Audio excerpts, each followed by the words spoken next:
Hello and welcome to Foodie Friday.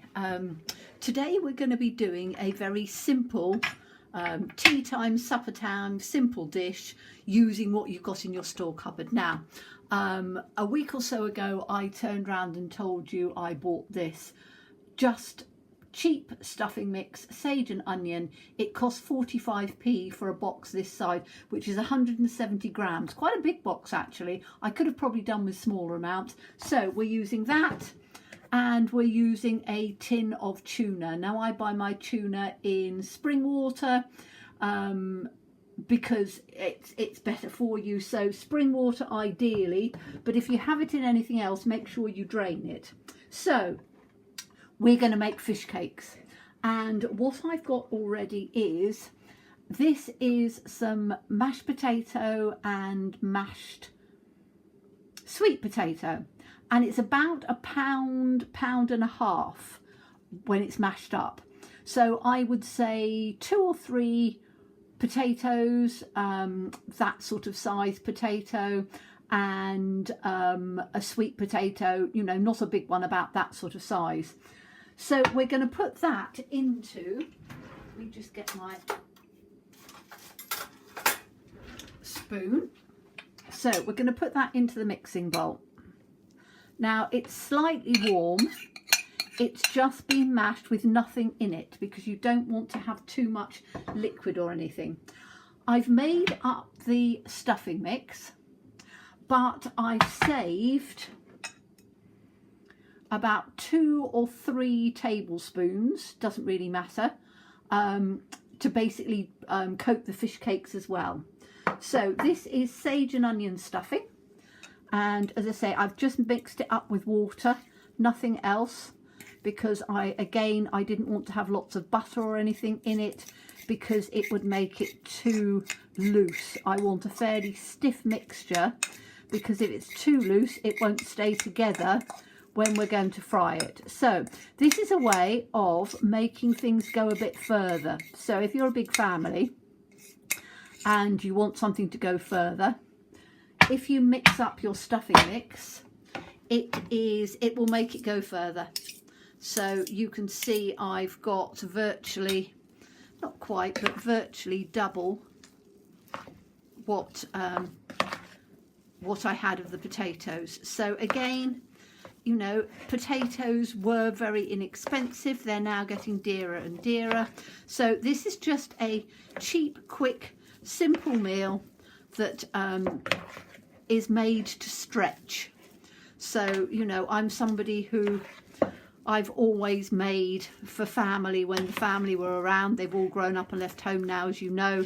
I just cook for myself, but what I do is I will do it as a batch cook, because then I can just pop it in the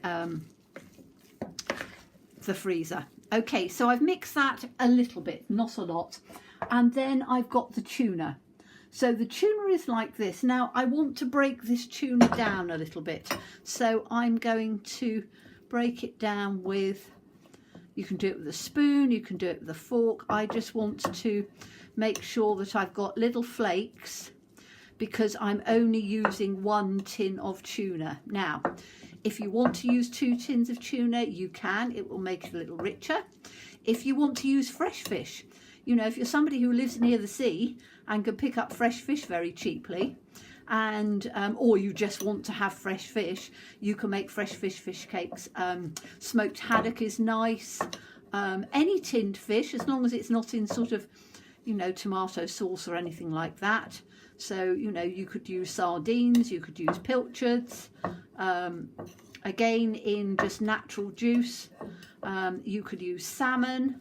I just happen to have tuna, and say if you use fresh fish, obviously you can put that in there. So can you see how I've just made it go a little bit further by mashing it up, and then I'm just going to add all of that to my mixture. So again, you can see it makes quite a lot with not a lot, and that was the way certainly my mother taught me to cook when I was young, and how I grew up, and how I've always sort of cooked. You know, make the most of what you've got, and, you know, ensure that you are using things, and you don't need a lot of expensive things. So let me just, I need to mix this in well now. I've got it with a spoon, and you can see it is quite, let me just take this one and take this off of here, because it's getting quite sticky, which is good. So you want it to be fairly sticky. Now you can, if you want to, add an egg. An egg will help it bind. I don't think I'm going to use an egg. I think that this is, it looks as if, can you see how it's sort of all sticking together quite nicely anyway? Now if you want to, and this is something that I would do if I wasn't doing it on video for you guys, is if you put it in the fridge to get it really, really cool, it's easier to work. This is quite, it's still warm and it's quite stiff, but it will work. So, okay, what I need to do now is to get myself a plate. So let me just grab myself a plate. And I'm going to put the plate like that on there so you can see it. And then I have got, so I've got the breadcrumbs like this. And I've also, what I could do is to have, I'm just checking the mixture to see whether it's going to be, yes, I think it'll be all right. I don't think I need to add an egg. Because it is quite, it's okay. So I'm trying to make some room so I can do all of this on here. Now, what I want to do is I need to get put these on there. And I need to have another plate as well. I need a plate to put these on. So I've got another plate over here, which I'm just going to put them on, because as I say, these will make quite a few. So I have got a spoonful like that, and I'm going to literally just put it straight in on here, and then I'm going to, with the breadcrumbs, just pat it round and then pick it up and pat it round on the other side, so you can see how it's starting to sort of shape. Now I'm going to put it on my plate ready to cook. Let me get a spatula. So I'm going to put this on here. Now I haven't added any other seasoning because I think that the sage and onion will be enough. So I'm not adding any extra seasoning. Now you could add whatever you wanted. So again, another big spoonful, put this back together, put this in like that. And just roll it round like that, and you can see I don't need an egg with this because it's sticking together quite nicely. So I'm just rolling it round with my hands, pick it up, turn it round this way, and again I'm not putting a lot on, I'm just putting enough to just coat it, and then I'm putting that in there. So that's two. I'm not quite sure how many it's going to make, we'll have to see. So this is the next one. Put it back together.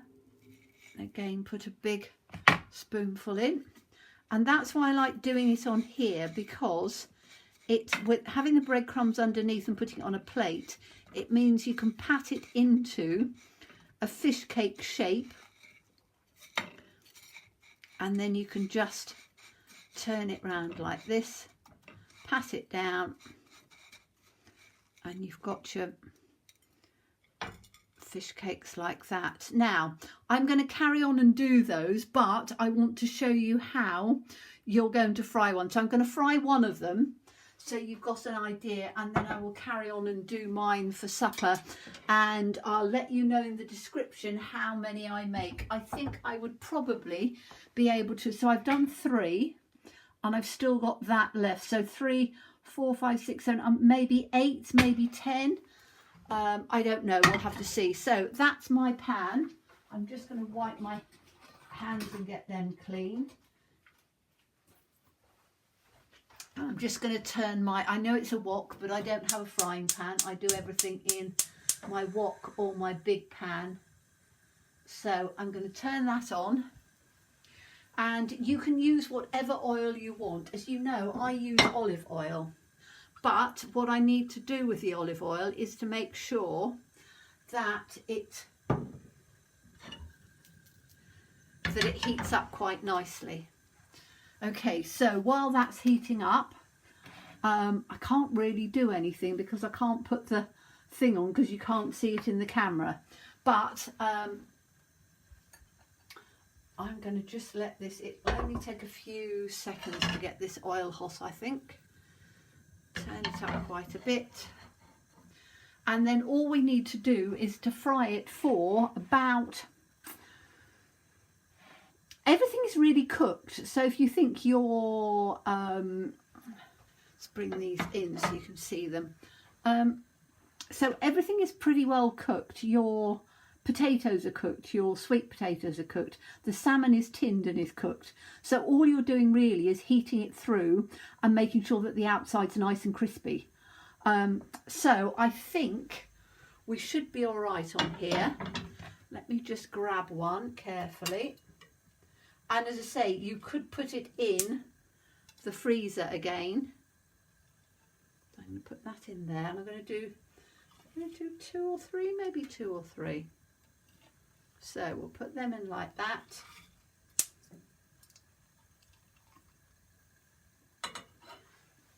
Okay, and this will need probably about 5 minutes or so on each side. When they're done, I will come back and I will show you, because you don't really need to see them cooking in there for, you know, 5 or 10 minutes aside, and I'll carry on baking the other bits. So see you in a minute. Hello, so you're joining me as I'm just literally doing the last of the batches. They've been in, you can see I've got a little bit of oil in there. I've got a fairly low heat because you want it to cook completely without it burning on the little bits of sage and onion, but you want it nice and sort of crispy on there as well. So you see that one to me is perfect. I quite like it just a little bit crispy. So I'm just going to give the other side just a little bit more. I will show you the ones that I've already cooked, so I can bring them in like that so you can see. So they're the ones that I've already cooked, and we've got 2, 4, 6, 7, and those in there 8, 9. So we've got 9 fish cakes, and they're good size. They really are. You know, they're not tiny little things. They will be quite substantial. I would probably only have one of those with some salad in the evening. I wouldn't have any more. So I'm just going to put these ones, turn the gas off now because those are now done. I'm going to put those in on the tray so you can see. Oh, I've got to make room for this last little one.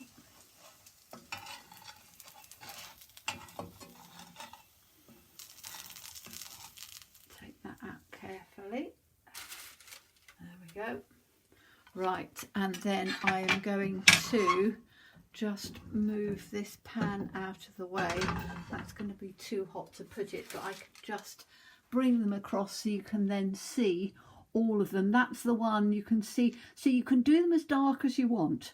That one is quite dark. Those are sort of mid-brown. You want them golden on each side. and then you can put them with a salad or anything like that, which is really rather tasty, and that will give you a nice supper dish. So I'm just going to, can I bring it down on here at all? I don't think I can with my, no, I'm going to leave it. So that's them done. 9 fish cakes, really economical dish. I will put the recipe down there for you. I hope you've enjoyed it. As always, please stay safe and well. Please be kind, and look forward to seeing you again soon. Bye bye.